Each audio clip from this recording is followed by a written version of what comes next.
Hey y'all, what's up? So yesterday I voted. Can you see that? Yeah.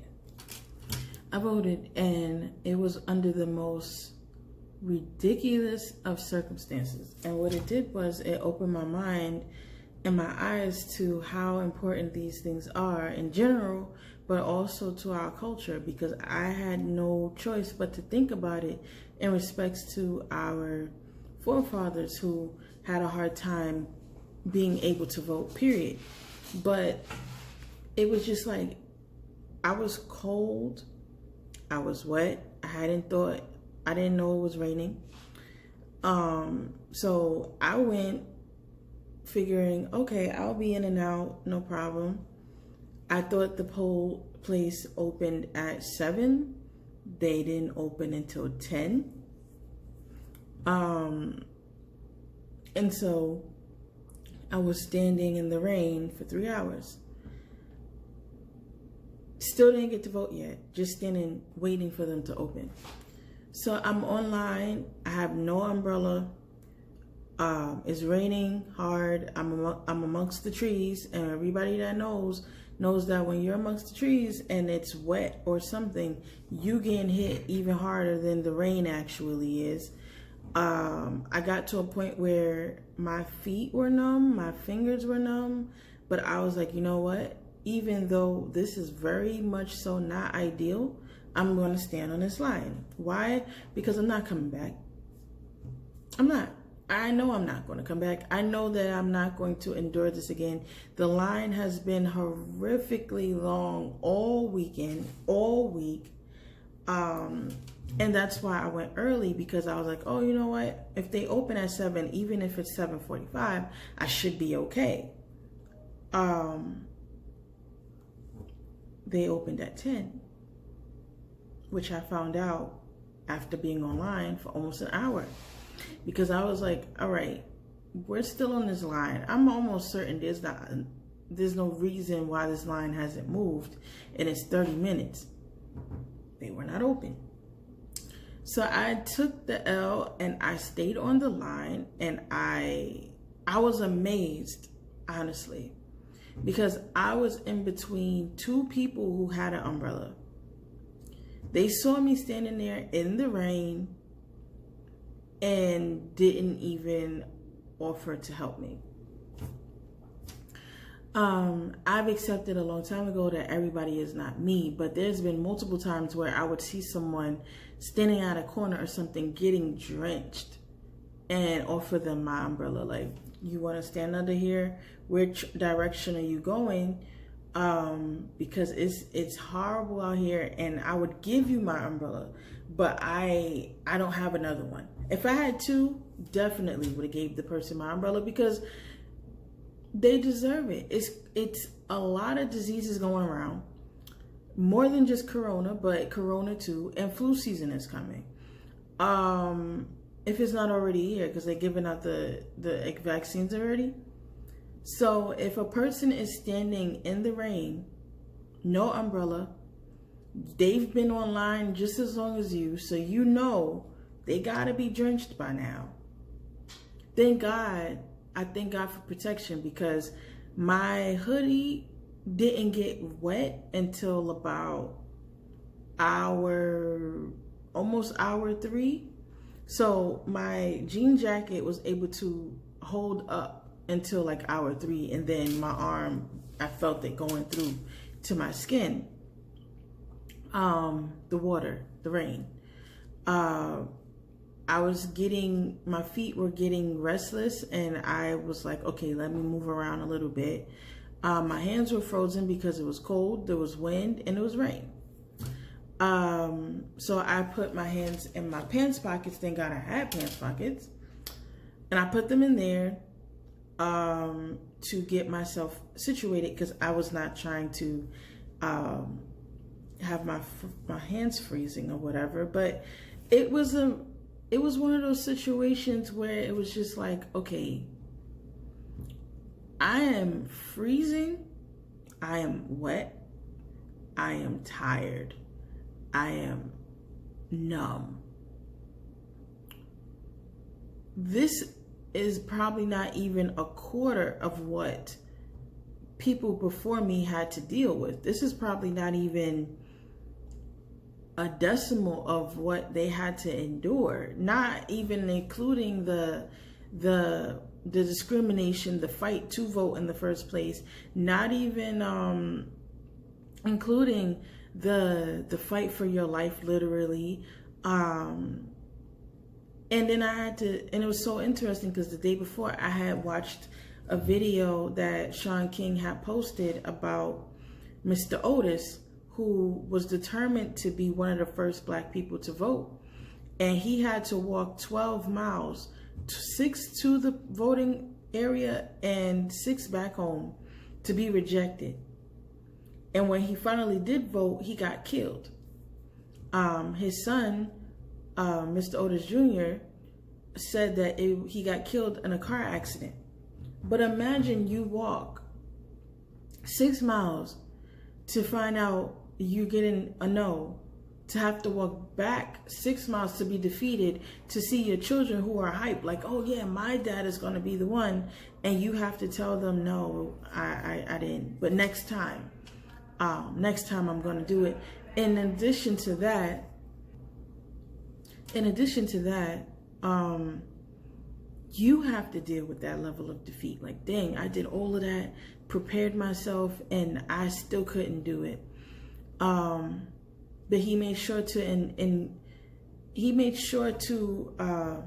enforce in them the importance of voting, and that they should, if they get the opportunity, to take advantage, because of what he and those before him had to deal with. And so it was so interesting to me that I watched that video, and the next day I'm standing on this line in cold rain, no umbrella, no one trying to even, and you can say, oh, it's because of coronavirus. No, it's not. No, it's not. Because if there was no coronavirus, they still would have stared at me and been like, oh, wow, she's getting wet. That's crazy. It wouldn't have mattered.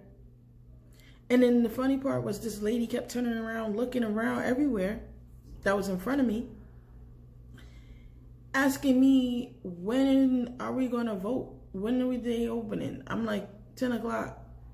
Now, thankfully, I have sense enough to wear a hoodie. My hoodie was on. My hair was wet. My glasses had rain all over it. You're seeing me. Come on, man. But no problem. Then she wants to keep having conversation with me, and I started getting annoyed. I started getting annoyed because I was just like, lady, I'm trying to stay warm. I'm wet. My feet are hurting me because of the rain and the cold, so my feet are getting affected now. My hands are freezing, and you're asking me stupid ass questions. You're not trying to help me. I don't understand. And she's complaining about the people. First of all, the other thing that got me upset. This line was crazy.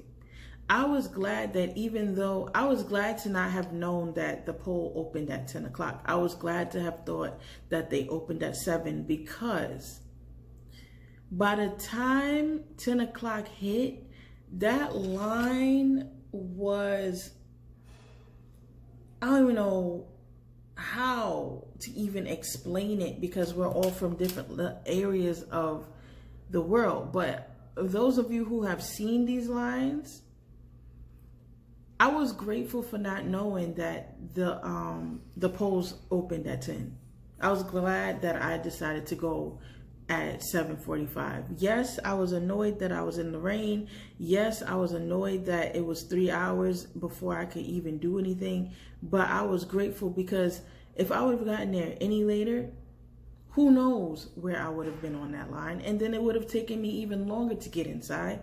And so when it was time for me to actually vote, my hand, because I'm left-handed, both my hands were all a hot mess. But I was worried that my vote wouldn't count because my hand was so numb that scribbling that circle was like a big chore for me at that time, because I was really trying. I really was like, oh my God, I just want to make sure that the circle was filled in so that my vote still counts, because I went through too much to have it where just because I was out in the cold and my hand got stiff, my vote, I did all of that for nothing.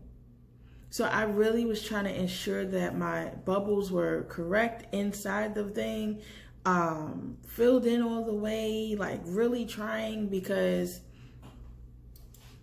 I stood outside in the rain for 3 hours.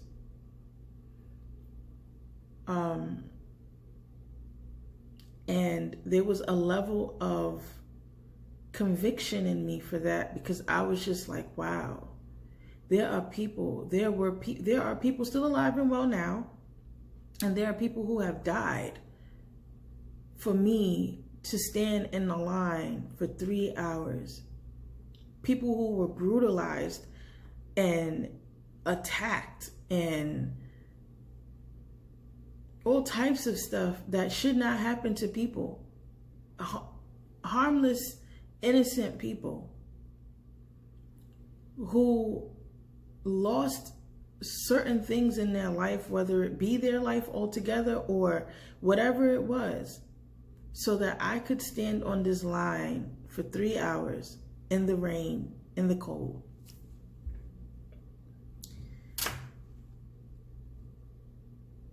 And it's just, I respect anyone in their way. Like, if you feel like voting is a waste of time, if you feel like voting for the lesser of the two evils is just as bad.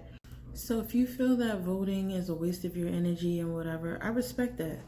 I would not in any way try to convince you of otherwise. And that's not the point of this video. The point of this video is not to be like, look what they had to endure. You should be voting. The point of this video is to just acknowledge, like, wow, if I went through all of this and made all of these different sacrifices to do something that I can legally be able to do, regardless of the voter suppression and all of that stuff, yeah, it exists, but also it's a matter of the opportunity. It's almost like you have to get over the oppression and fight forward. To me, it's like, yeah, I felt discouraged about voting. I felt discouraged about this process, but I knew that if I waited until the 3rd, the probability of me doing it would have been less. I also knew that I didn't want to be stressed out about waiting around and it be the last day. I don't like to feel that level of urgency, so I decided to do it earlier. Everybody's feelings are relevant, and everybody's experience with the way the laws and the lawmakers and the supposed enforcers of the law, how they react and respond and all of that, you are valid. Your emotions toward this process is valid. No matter if people agree with you or not, you have a right to how you feel and what you decide to do with those feelings, as long as you're not hurting nobody. That's always my thing. You can do whatever. Don't hurt nobody though. Don't hurt nobody's feelings. Don't come at them left side because they decided to vote and you decided not to. Don't come at somebody from the left field because they decided not to vote and you did. That's their personal choice, and they will deal with that according to what they feel necessary to do. My point is, because I'm one of those people who have decided to go vote, and I'm one of those people that went outside of myself, even though I don't know how relevant it is.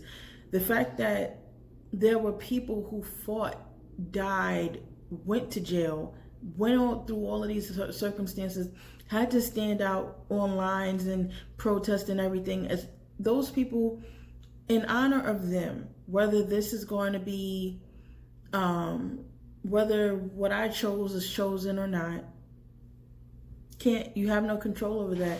And I don't go crazy over stuff I have no control over, because for what? Regardless of any of that, I will still say that I felt a level of pride in myself, and I felt I would never be able to compare how my circumstances were yesterday to those of those before me. But like I said, if what I had to experience yesterday on any given level was even 1% of what was dealt with prior to me, I don't feel like I would have fought. Honestly, I wouldn't have. I would have said, you know what, this ain't worth it for what? At the end of the day, it doesn't matter. All of the negatives that we all are now more aware of and more educated about will take over my mind in a way, because it's like, for what? At the end of the day, they don't want us. They don't care about us. They're killing us. They're making us targets for no reason. Almost everything that's in the law has nothing to do with minorities, because we're a minority, according to whomever chose that to be so. For what? I don't know that I would fight. Honestly, I don't know that I would protest. I don't know even that I would even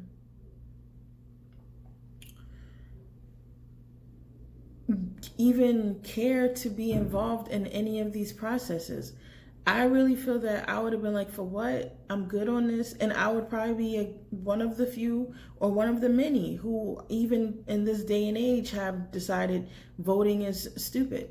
There are people who literally cannot vote because they're not citizens, but they're here and they have to deal with the consequences of those of us who choose not to take our opportunity to change things.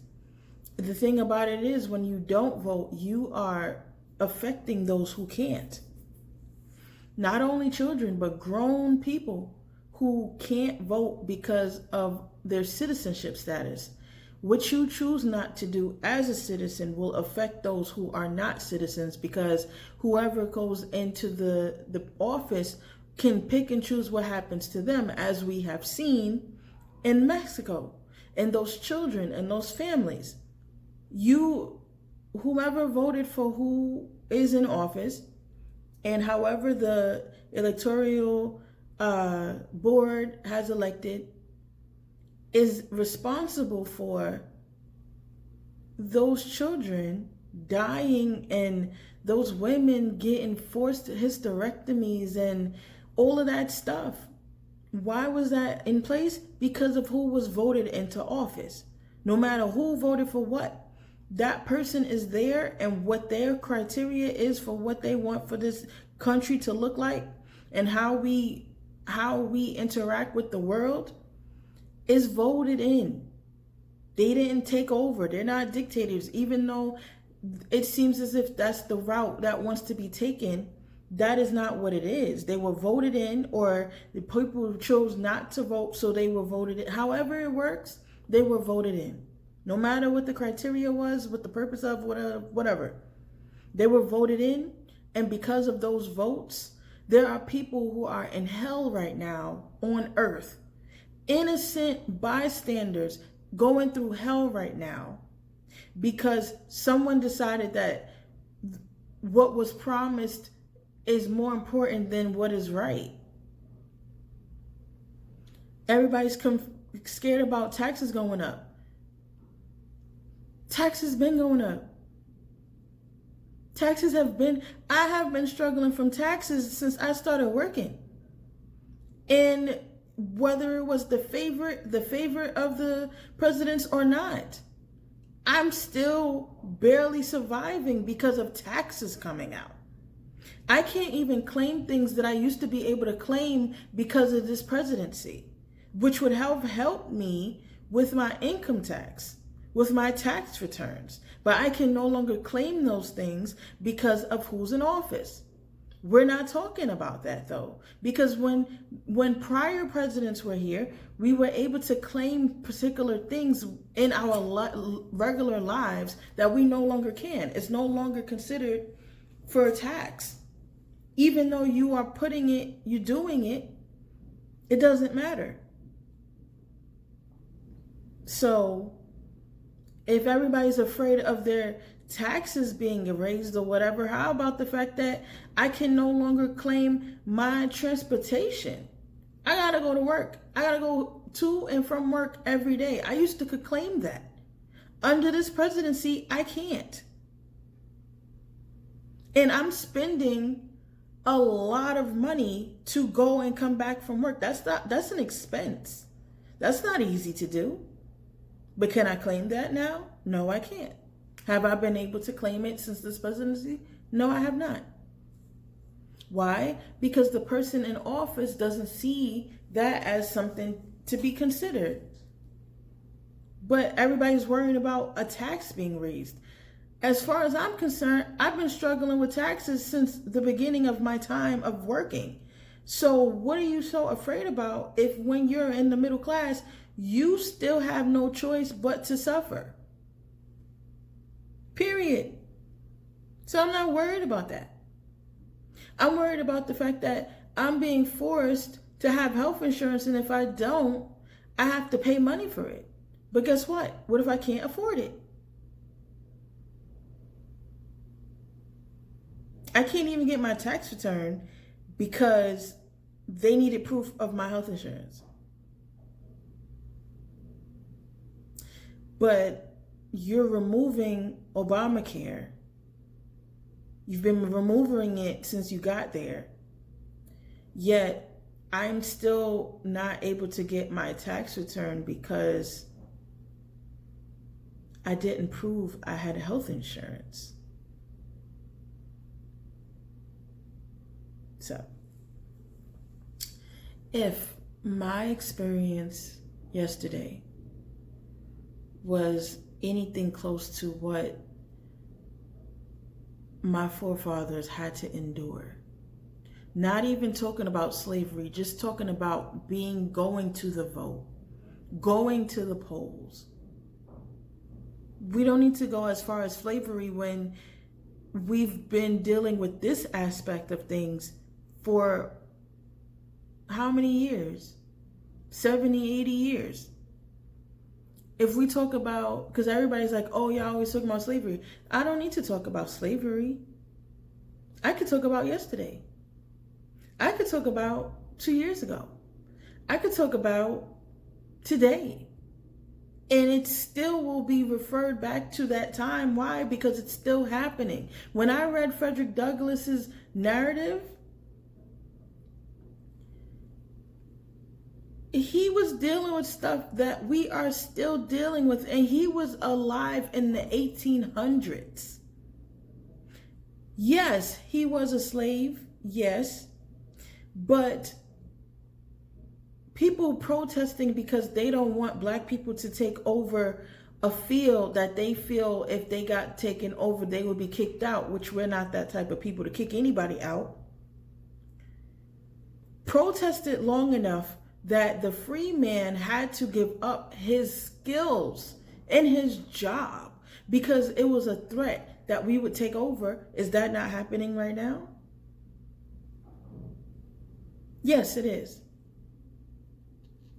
And granted, it was during slavery times. Granted. But it's still happening. Frederick Douglass got beat up for doing his job, and they didn't want him there. He got beat up. And the person that was his master at the time went to fight against it because he was like, oh, nah, this is not cool. He shouldn't have gotten beat up for this. They went to the court. Him and his master went to the court, and I don't like that term, but his boss, let's put it like that. His manager and him went to the court, Frederick and his manager, went to the court and was like, this is not right. He got beat up and there was no reason for that. No one spoke up for him. They knew it was wrong. They saw it. They said nothing because they didn't want to lose their credibility.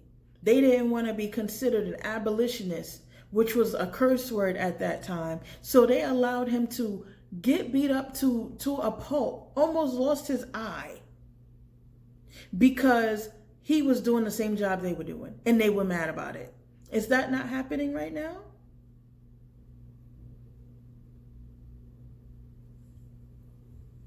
So, I won't take for granted the fight that had to be fought in order for my generation to have what we have. It's not great. There are still a lot happening. There's still a lot going on, and it's still a lot of things that are unfair. I'm not blind to that. But I'm also not blind to the fact that there are things that we can do and are able to do and should be doing and not doing. And that's not being acknowledged. Everybody wants to focus on, but we should deserve all of this stuff. Yes, it's harder for us to get, but it was not even going to happen for our forefathers. They fought to the death and still didn't see what we're seeing now. They still couldn't do it. We have the ability to do it. And it is a struggle to get. We do not get it easy. No. But would you care about it if you did? No, you would not. If you could just jump up, it's things that we could do where we could jump up and get it, and we're not doing anything with it. We're not utilizing it. We're not taking advantage of it. And then we're talking about what everybody else is doing. But guess what? They're taking advantage of stuff we had all our lives and chose not to because we don't want to acknowledge that we're not doing all that we could be doing. Yes, I voted, and maybe it won't matter, but that's okay because I know that I honored those who died for me to do so. I was not comfortable. It was annoying, but I did it anyway.